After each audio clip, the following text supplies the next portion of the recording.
আসসালামু আলাইকুম রহমতুল্লাহি ওবরকাতুহু। সম্মানিত দর্শক, বাংলাদেশের একটি সুপরিচিত গণমাধ্যম বিবিসি বাংলা। এটি মূলত ব্রিটিশ ব্রডকাস্টিং কোম্পানি বা বিবিসি ইংল্যান্ড তার একটি অঙ্গ প্রতিষ্ঠান। বাংলা ভাষায় প্রচারিত হয় এবং বাংলাদেশে মূলত এই মুহূর্তে তারা এই অন্য সবার মতো কন্টেন্ট তৈরি করছে। মানে বিবিসি বাংলা বলতে একটা সময় রেডিওতে যে খবর প্রচারিত হতো, বিবিসি বলতে একটা সময় যেভাবে ব্রিটিশ টেলিভিশনে যেভাবে খবর প্রচারিত হতো, সেটা এই বাংলাদেশ বিবিসি বাংলা সেটা করে না। তাদের একটা ফেসবুক পেজ আছে, তাদের একটা ইউটিউব চ্যানেল আছে এবং তাদের ইউটিউব চ্যানেলে তারা প্রতিনিয়ত যে আমি বা আপনি আমরা যারা কন্টেন্ট তৈরি করি, আমাদের মতোই তারা কন্টেন্ট তৈরি করে। এবং এখানে খবরের এত দুর্ভিক্ষ যে আমার চ্যানেলে মানে এই যে আপনারা যেটা দেখছেন, এখানে যত লোক এই চ্যানেল দেখে তার চাইতে বিবিসির যে খবর, বেশিরভাগ খবর মানে ওভাবে লোকজন দেখে না। মানে তাদের মান এমন একটা পর্যায়ে চলে গেছে যে তারা এখন শুধুমাত্র ভিউ পাওয়ার জন্য সবকিছু করতে রাজি। এবং এখানে এদের আন্তর্জাতিকভাবে একবার বাংলাদেশে যে প্রখ্যাত, আলোচিত, বিতর্কিত যে নায়ক হিরো আলম।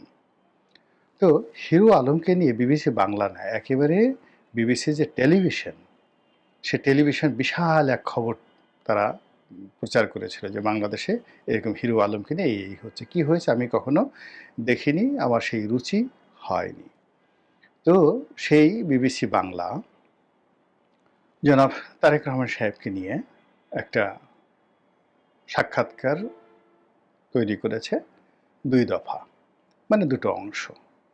এবং স্কাইপেতে বা অনলাইনে টেলিভিশনের পর্দায় বসে জনাব তারেক রহমান লন্ডনে যেভাবে স্কাইপেতে তিনি তার দল চালান, ঠিক একইভাবে স্কাইপেতে তিনি এই সাক্ষাৎকার দিয়েছেন। আর বিবিসি বাংলাতে কর্মরত দুজন সিনিয়র সাংবাদিক এবং তিনি একজনের মধ্যে যিনি বিবিসির প্রধান ব্যক্তি, তিনি আর একজন কাদির কল্লোল, তিনিও বেশ সিনিয়র সাংবাদিক। এই দুজন তাকে নানা রকম প্রশ্ন তারা করেছেন। এখন এই সকল প্রশ্নের উত্তর জনাব তারেক রহমান সাহেব দিয়েছেন খুবই সাধারণ স্বাভাবিকভাবে দিয়েছেন এবং তিনি এমন কোনো নতুন কথা বলেননি যে কথা আমাদের স্বপ্ন দেখাতে পারে, যে কথা আমরা কখনো শুনিনি। এর কারণ হলো তিনি প্রায় প্রতিদিনই ১০টি-১২টি করে স্কাইপে মিটিং করছেন, নেতাকর্মীদের সঙ্গে কথা বলছেন। আর সে সকল কথাবার্তা বলতে গেলে বা বলতে গিয়ে তাকে প্রতিদিনই তার মনের কথা, চিন্তা, দেশ নিয়ে তার চিন্তা, এগুলো তাকে বলতে হচ্ছে।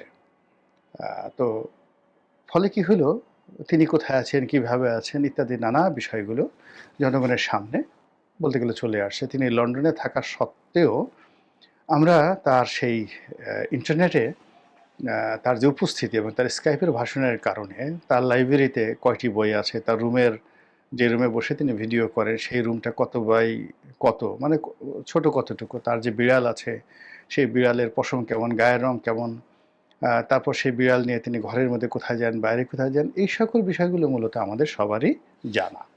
তো এই সকল জানা প্রশ্নই বিবিসির যারা সাংবাদিক তারা করেছেন। আর বাইরে যেটি করেছেন সেটা হলো কতগুলো বিষয় একেবারে নতুন, যেগুলো হয়তো আমরা অনেকেই জানি না। যেমন জনাব তারেক রহমান সাহেব এবং তার ভাই আরাফাত রহমান সাহেব কোকো, তারা শৈশবে এবং কৈশোরে ছাগল লালন পালন করতেন তার বাড়িতে। এটা আমরা জানতাম না। তারা ছাগল যে মইনুল রোডের যে বাড়িটি ছিল শেখ হাসিনা ভেঙে দিয়েছে, ওখানে তাদের একটা রীতিমতো মিনি জু ছিল। তার মা সেখানে মুরগি লালন পালন করতেন, মোরগ ছিল, মুরগি ছিল, তারপরে তাদের অনেকগুলো পাখি ছিল, বিভিন্ন রকমের পাখি ছিল। এর মধ্যে ময়না পাখি ছিল, বরিশালের ময়না পাখি, যেটা বরিশালের আঞ্চলিক ভাষায় কথা বলতো। তো খুবই সাবলীলভাবে অন্তরঙ্গ পরিবেশে জনাব তারেক রহমান সাহেব এই কথাগুলো বলছিলেন। একেবারে ঘরোয়া কিছু কথাবার্তা আমরা এখানে জানলাম। কিন্তু মূলত যে রাজনীতি, যে বিষয়গুলো মানুষ জানতে চাচ্ছে, এই বিষয়ে তার যে লিডারশিপ, তার যে দৃঢ়তা, এই বিষয়গুলো জনাব তারেক রহমান সাহেবের বক্তব্যে ফুটিয়ে তোলার জন্য বিবিসি সাংবাদিকরা হয়তো চেষ্টা করেননি বা তারেক রহমান সাহেব নিজেও চেষ্টা করেননি। এখানে যে কথাগুলো আসছে, সেই কথাগুলো বিএনপির যারা কর্মী এবং সমর্থক তারা তো মহা খুশি। নেতা যদি হতে হয় তো এরকমই হওয়া উচিত। এত সহজ সরল নেতা বাংলাদেশে কি দ্বিতীয় জন হতে পারে? বা এত স্বাভাবিকভাবে ভদ্রতা নিয়ে হাসি মুখে মৃদু হাস্যরস দিয়ে তিনি যেভাবে কথা বলেছেন, এভাবে কি শেখ হাসিনা কোনোদিনই কথা বলতে পারতেন? শেখ হাসিনা কথা বলতে গেলেই তো তিনি মুখ বাঁকা করতেন, তারপর দাঁতে দাঁত চিপতেন, প্রতিপক্ষকে ১০-১২টা গালি দিতেন, তারপরে ঠাট্টা করতেন, হাসি তামাশা করতেন। তারেক রহমান সাহেব তো সেটা করেননি। তিনি যেটা করেছেন সেটা একটা যাকে বলা হয় অনন্য উদাহরণ। এইভাবে বিএনপির যারা লোকজন তারা তারেক রহমান সাহেবের পুরো সাক্ষাৎকারটিকে টুকরো, টুকরো, টুকরো, টুকরো করে তারা যত সম্ভব এটিকে প্রমোট করে দেখাতে চাচ্ছেন যে আসলে তাদের যে নেতা, এ নেতা যুগে, যুগে আসে না। বহু বছর পরে নয়, শত বছর পরে এরকম একজন যোগ্য নেতা আসেন। তারা ওটাই চিন্তাভাবনা করছেন এবং তারা ওইভাবে তারেক রহমানকে তারা যে ভালোবাসেন, এই সাক্ষাৎকারের মাধ্যমে তাকে ঠিক সেই পর্যায়ে তুলে দেওয়ার চেষ্টা তারা চালাচ্ছেন এবং এটা রাজনীতিতে স্বাভাবিক ব্যাপার। তিনি কেবল যে বিবিসি বাংলা, বাংলাদেশের তাদের সঙ্গে সাক্ষাৎকার দিয়েছেন তা নয়। এর বাইরে তিনি ফাইন্যান্সিয়াল টাইমস, ব্রিটেনের ফাইন্যান্সিয়াল টাইমস সেখানে একটা সাক্ষাৎকার দিয়েছেন। এবং আপনারা যারা জানেন যে ফাইন্যান্সিয়াল টাইমস যে পত্রিকাটি এটি মূলত এখন ব্রিটেনের যে সরকার রয়েছে সেই সরকারের বিরোধী একটা পত্রিকা। ব্রিটেনে এবং এটা শত বছরের পুরনো পত্রিকা, অনেক পত্রিকা এবং তারা সেই যাকে বলা হয় কেয়ার স্ট্রমার কিংবা টিউলিপ সিদ্দিকী অর্থাৎ এখন যারা সরকার পরিচালনা করছেন তাদের বিরুদ্ধ পক্ষ এবং তাদের বিরুদ্ধে মানে কেউ যদি একটা উফ শব্দ করে সেটাকে তারা একটা অ্যাটম বোমা বানিয়ে এই ফাইন্যান্সিয়াল টাইমস প্রচার করে। ইংল্যান্ড এবং আমেরিকাতে এমনকি ইউরোপে সংবাদপত্রগুলো কিন্তু তারা তাদের একটা ক্যারেক্টারিস্টিক্স তৈরি করে ফেলেছে। শত শত বছর ধরে তারা এই কাজই করবে। যেমন ডেইলি সান, ডেইলি মিরর তাদের ক্যারেক্টারিস্টিক্স কি তারা সেই কাজ করে। ফাইন্যান্সিয়াল টাইমস কী করবে, ইকোনমিক্স কী করবে, দ্য টেলিগ্রাফ কী করবে। মানে তারা কোনো একটা দলকে যদি সমর্থন করে, বাংলাদেশে যেমন ধরুন বাংলার বাণী বলতে একটা সময় যেমন আওয়ামী লীগ বুঝাতো, তারপরে সংগ্রাম বলতে যেভাবে জামাত বুঝায়, আর সেই দৈনিক দিনকাল বলতে যেভাবে বিএনপি বুঝায়, তো এটা বোঝানো গেলেও এদের কারোরই পাঠক নেই আমাদের দেশে। মানে কোনো একটি দলীয় পত্রিকা আমাদের দেশের লোকজন আসলে পড়ে না। কিন্তু ইংল্যান্ডে এটার উল্টা। ইংল্যান্ডে যেমন যারা লেবার পার্টি সমর্থক তারা তাদের যে পত্রপত্রিকা তারা আছে সেই পত্রিকা টেলিগ্রাফ তারা পড়বে সবাই। আবার লেবার পার্টি যারা বিরোধী, প্রচণ্ড বিরোধী, তারা সবাই ফাইন্যান্সিয়াল টাইমস পড়বে, সেখানে যা কিছুই লেখা হোক না কেন। তো এই যে ফাইন্যান্সিয়াল টাইমসে তিনি যে বক্তব্যটি দিলেন তারেক রহমান সাহেব, ইট মিনস বর্তমানে এখন যে ইংল্যান্ডের ক্ষমতাসীন সরকার রয়েছে এই সরকারের সঙ্গে তারেক রহমান সাহেবের কোনো ভালো সম্পর্ক নেই। This is one. সেকেন্ড যে জিনিসটি সেটি হলো এই ফাইন্যান্সিয়াল টাইমসে ডক্টর মোহাম্মদ ইউনূসও একটা যাকে বলা হয় সাক্ষাৎকার দিয়ে এসেছেন। ফলে বাংলাদেশ সম্পর্কে বর্তমান ব্রিটিশ সরকার তাদের যদি কোনো ইতিবাচক ভূমিকা থাকে, তাদের যদি কোনো প্ল্যান থাকে, প্রোগ্রাম থাকে, তার থেকে ডক্টর মোহাম্মদ ইউনূস এবং জনাব তারেক রহমান এই দুটো সাক্ষাৎকারের মাধ্যমে পুরো রিভার্সে চলে গেলেন। কিন্তু যদি ইতিহাস ধরেন এখন টিউলিপ সিদ্দিকী হয়তো লেবার পার্টিতে আছে, কিন্তু আওয়ামী লীগের সঙ্গে কিন্তু লেবার পার্টির ঐতিহাসিক সম্পর্ক নেই। তাদের সাথে যে সম্পর্কটা সেই সম্পর্কটা হলো, আপনার কাছে মনে আছে যে এর আগে টনি ব্লেয়ার যে ছিলেন, টনি ব্লেয়ার, তো টনি ব্লেয়ারকে শেখ হাসিনা তার মানে লবিস্ট হিসেবে তিনি নিয়োগ দিয়েছিলেন। তাহলে টনি ব্লেয়ার কি লেবার পার্টির সংসদ সদস্য? চিন্তা করেন। কিংবা ধরুন এই যে লেবার পার্টির অন্যান্য যারা ছিলেন কারোর সঙ্গে কিন্তু শেখ হাসিনার ভালো সম্পর্ক ছিল না। কিন্তু যে কোনো কারণে হোক না কেন টিউলিপ সিদ্দিকী এখানে আছে। ইট ডাজ নট মিন যে all Labour due to Tulip Siddiqui all Labour Sheikh হাসিনার সমর্থন করবে। এখানে দেখবেন যে এই লেবার পার্টি থেকে অন্যান্য যারা বাঙালি সংসদ সদস্য হয়েছেন, মন্ত্রী হয়েছেন, তারা কিন্তু শেখ হাসিনার একদম ডেড এনিমি, আওয়ামী লীগের dead enemy.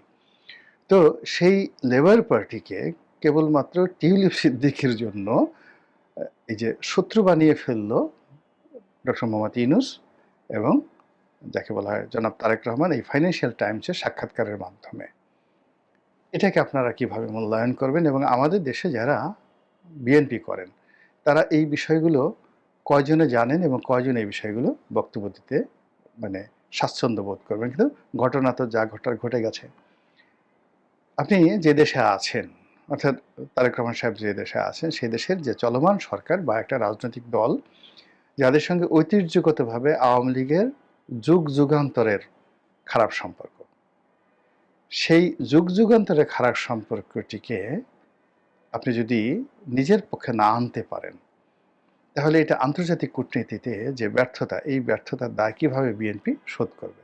Similarly Donald Trump এবং রিপাবলিকান এবং রিপাবলিকান পার্টি ঐতিহ্যগতভাবে বিএনপির সাপোর্টার। বিএনপি ঐতিহ্যগতভাবে ডোনাল্ড ট্রাম্পকে ভালোবাসবে এবং গত বছর ডোনাল্ড ট্রাম্প যেটা ব্যক্তিগতভাবে নরেন্দ্র মোদীর কারণে শেখ হাসিনার ব্যাপারে নিশ্চুপ ছিলেন, কিন্তু পুরো পার্টির যে পুরো চেইন অফ কমান্ড কিন্তু বিএনপিকে প্রমোট করেছে। ওখানে মুশফিক ফজল আনসারি যে মুভমেন্টটা করেছে এবং ওখানে রিপাবলিকানদের যে সহযোগিতা বিএনপির লোক যত সহজে পেতে পারে, ডেমোক্র্যাটদের সহযোগিতা পাবে না। ডেমোক্র্যাটরা ঐতিহ্যগতভাবে শেখ হাসিনার সাথে সম্পর্ক তাদের ভালো, কিন্তু প্রকৃতি এখানে যেভাবে খেলে দিয়েছে সেটি হলো নরেন্দ্র মোদীর কারণে ডোনাল্ড ট্রাম্পের সাথে শেখ হাসিনার ব্যক্তিগত সম্পর্ক হয়েছে, আর ডক্টর মোহাম্মদ ইউনূসের কারণে হিলারি ক্লিন্টনের সঙ্গে শেখ হাসিনার খারাপ সম্পর্ক হয়েছে। এটা শেখ হাসিনার কারণে যেভাবে আমরা পুরো ডেমোক্র্যাটদের যে শাসন আমল, সেটা মানে বারাক ওবামার 2 দফা এবং জো বাইডেনের 1 দফা, টোটাল 12 বছরের যে শাসন, এই পুরো শাসন ব্যবস্থাটিকে আমরা কাজে লাগাতে পারিনি, অথচ এটা পুরোটাই কিন্তু শেখ হাসিনার পক্ষে ছিল। তাহলে তার যে কেবলমাত্র ডক্টর ইউনূসের সাথে কেন হিলারির যে সম্পর্ক, এই কারণে আমরা সেই সময়টাকে ব্যবহার করতে পারিনি, ফলে বাংলাদেশ আমেরিকার অনেক কিছু থেকে বঞ্চিত হয়েছে। আবার দেখুন, ডোনাল্ড ট্রাম্পের সাথে শেখ হাসিনার নরেন্দ্র মোদীর সম্পর্ক এখন খারাপ, কিন্তু যখন অতীতে ডোনাল্ড ট্রাম্পের সঙ্গে তার সম্পর্কটা ভালো ছিল, বিগত যখন ডোনাল্ড ট্রাম্প প্রেসিডেন্ট ছিলেন, তখন শেখ হাসিনার সাথে মোদীর সাথে তার সম্পর্ক ভালো কেন, এই কারণে অভিমান করে বিএনপি যারা লোকজন আছে তারা তাদের যে রিপাবলিকান যে লভিংটা সারা জীবন সেই জিয়াউর রহমানের জমানা থেকে যেটা ছিল সেটাকে তারা কাট আপ করে দিয়েছে। এমনকি ভারতের যে তাদের সম্পর্ক ছিল বিজেপির সাথে, অসাধারণ একটা সম্পর্ক ছিল এই নরেন্দ্র মোদীর মূল দল বিজেপির সঙ্গে, সেই সম্পর্কটাও তারা নষ্ট করে ফেলেছে এই নরেন্দ্র মোদী ভার্সেস শেখ হাসিনার সম্পর্কের কারণে। অথচ নরেন্দ্র মোদীর সঙ্গে সবচেয়ে ভালো সম্পর্ক হওয়ার কথা ছিল তারেক রহমান সাহেবের, সেই জিনিসটা তারা হয়নি।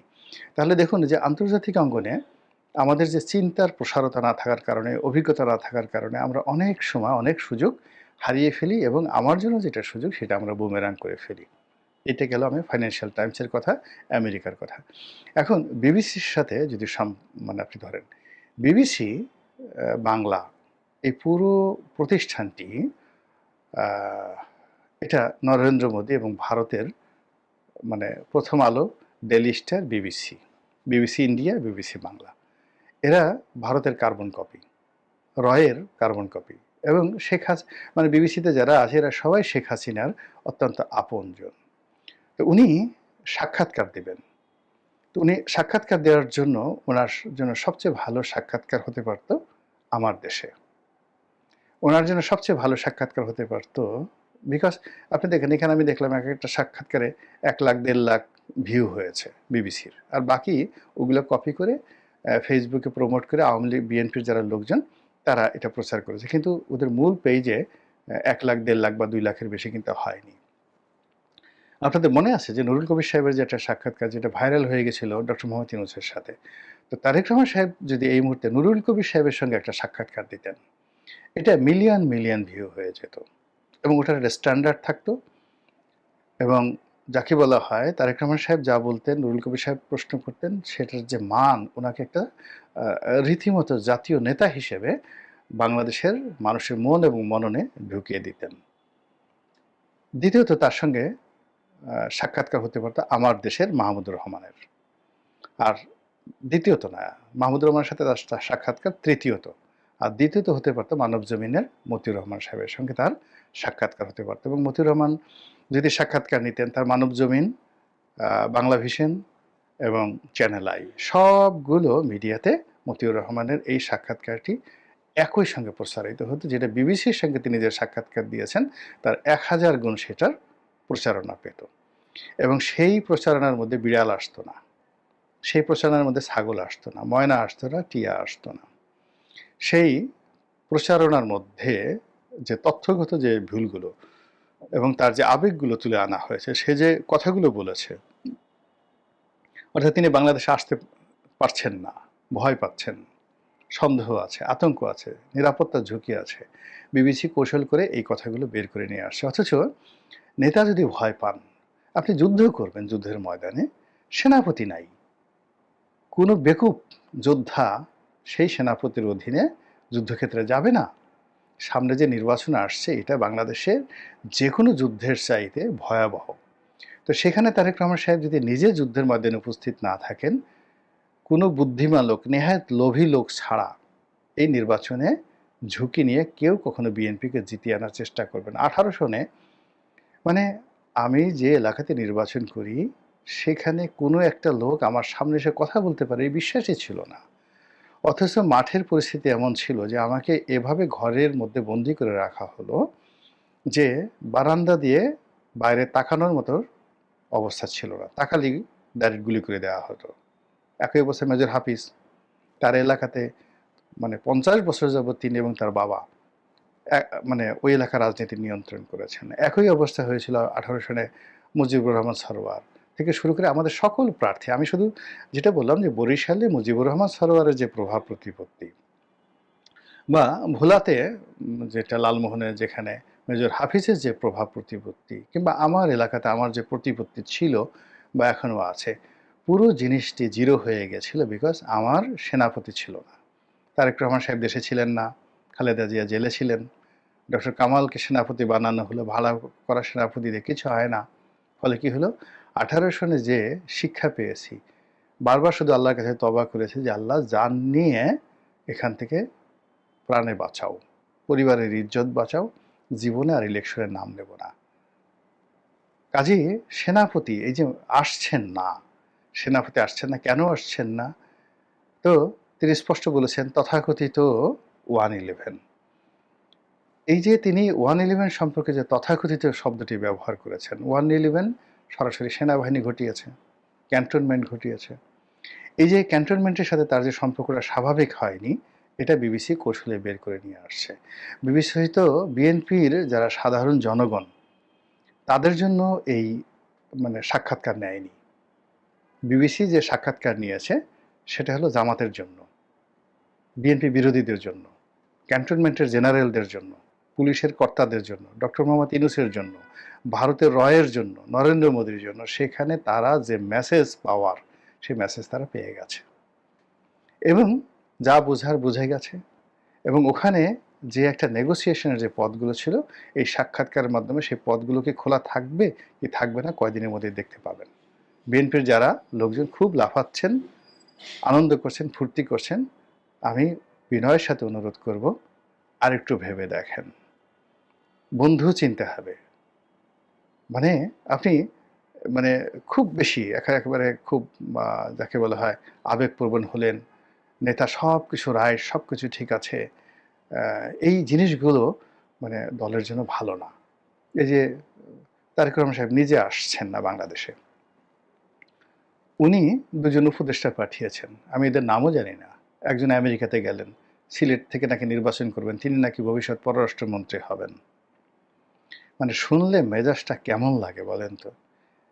তারেক রহমান সাহেবের উপদেষ্টা পরিচয় দিয়ে বা তারা উপদেষ্টা তারেক রহমান সাহেব যে লোকদেরকে প্রেজেন্ট করা হচ্ছে আমাদের এই সমাজে, আপনি ওই আমতারেক আছে, নুরুল হক নুরু আছে, তারপরে জোনায়েদ সাকি আছে, এদের সঙ্গে এই দুই উপদেষ্টা 5 মিনিট প্রেস ক্লাবের সামনে বিতর্ক করা, দাঁড়িয়ে থাকা, ভাষণ দেওয়া কিংবা রাজনৈতিক প্রতিযোগিতায় 5 মিনিট এই 3 জন লোকের সাথে টিকে থাকতে পারবে না।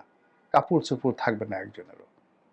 অথচ মানে they are dominating the whole party. Tarique Rahman সাহেবের পরিচয় দিয়ে তারা সালাউদ্দিন সাহেবের উপর প্রভাব দেখাচ্ছেন, মির্জা ফখরুল সাহেবের উপর প্রভাব দেখাচ্ছেন। এগুলো পুরা দল এমনি একেবারে পুরা দলের সর্বনাশ ঘটে যাচ্ছে। এই কথাগুলো তো বলতে হবে। মানে সবসময় বিড়ালের প্রশংসা করা যাবে না। সব জিনিসগুলো ওইভাবে মানে বলা যাবে না। আশা করি বিএনপি যারা নেতাকর্মী আমার এই বক্তব্যগুলো দ্বারা আহত হবেন না, ক্ষমা সুন্দর দৃষ্টিতে দেখবেন এবং চিন্তা করবেন। আসসালামু আলাইকুম ওয়া রাহমাতুল্লাহি ওয়া বারাকাতুহু।